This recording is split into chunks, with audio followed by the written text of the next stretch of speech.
Alright guys, it's Scott here, and I just wanted to come up and create one video to kind of put this whole HA81 Tormented drama to bed, since it doesn't really take a genius to see how much drama and activity this has sparked on both YouTube and Xbox, with people, piping up, making videos, saying all sorts. And I thought that since I kind of started it all off, I thought I should, kind of bring it to an end with a relatively fair video on both sides.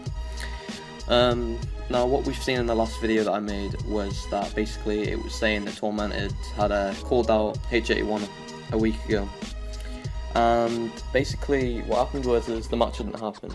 Now, 80 Rubino puts it down to saying that it was because members weren't available on the night, which may very well be true. You can't just say that he's lying, because they might as well have not been there or whatever. But we said that it'd be a fair assumption to also say that it was down to HA81 not being confident enough, since they don't have their top players on. Now, you might see that I'm taking a diss at you by saying that, but you really shouldn't see it that way, because it is completely understandable that you wouldn't accept a crew battle under the circumstances.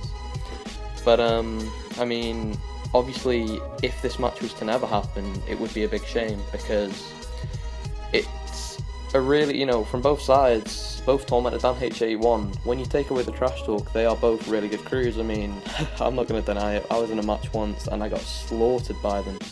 So, absolutely slaughtered I was. But, I mean, one thing that's been really evident from this is that both sides, there was a lot of tension and friction going on between you two. And, I mean, in all honesty, it really shouldn't have to be that bad. It's fun to have a bit of trash talking going on and all, but when you take it to, the proper deep serious stuff and all the personal shit, it's, at the end of the day, it is just the game. HA81 and Tormented are just trying to have some fun, and when there's some kids there who are getting mad, making exposure videos and all this other negative shit, just essentially, not only is it intimidating to people inside the community, but people who might be, you never know, there might be some people watching our crew battles and considering, picking up a copy of GTA 5, but when they see these videos going up, it's going to be slightly intimidating that if they go ahead and start playing these games and start getting into the community, they might feel slightly, not only intimidated, but if anything scared of what might happen if they started playing and they came across their own crew. But if you look at how dedicated essentially people are to their crews, I mean, you can't just don't shoot them down. But if they were to take that into a positive, then I actually really think the GTA community in free aim and in auto aim could go really far. Because I mean, as a collective, we're some of the best GTA players you'll ever meet.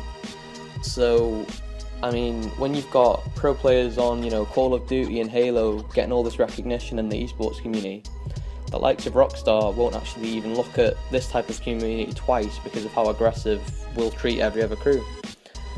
And I mean, look at what happened last year in April, is that I actually spoke to Rockstar in a few emails, and what do you know, Killers on a Rampage got into a live stream crew battle against, I think it was Los Vagos Banditos, I think it was. But I mean, they were really good sports, they were really good about the match. I mean, we did dominate them, I won't lie, but both sides were both equally fair to each other. We weren't really trash talking them, they didn't trash talk us, and afterwards I actually made friends with our crew leader because he was a good guy, yeah.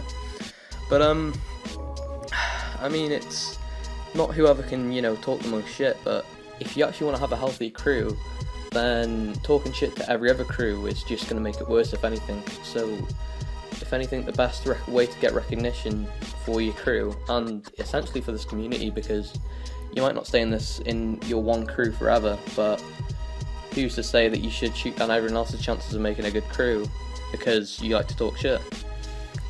But I mean, that there was slightly off track, but I'll just basically try and simplify what I said, is that as a collective, we're really, all of us are good players, right? You might have a few people that might slack some days, but after the trash talk and, you're on this crew and I'm in that crew, a lot of us are actually really good players, and the amount of shit we talk and the amount of, drama we all cause is that if we were to turn that into a positive, who knows what could happen. But basically, you know, I don't want to give H81 this after this video, and you know, fair play to you guys, because it is clear that you guys really, you know, put yourselves out there for your crew, so fair enough. I mean, I'm still going to be on Tormented defense on it all, because that's what, you know, I'm in their crew. But I won't be giving you guys any more trash talk, nor most of the crews, unless you just want to talk shit, and I'll just put you down. But yeah guys, cheers for watching. I might make another video soon, I don't know, I don't really give a fuck. Thanks again.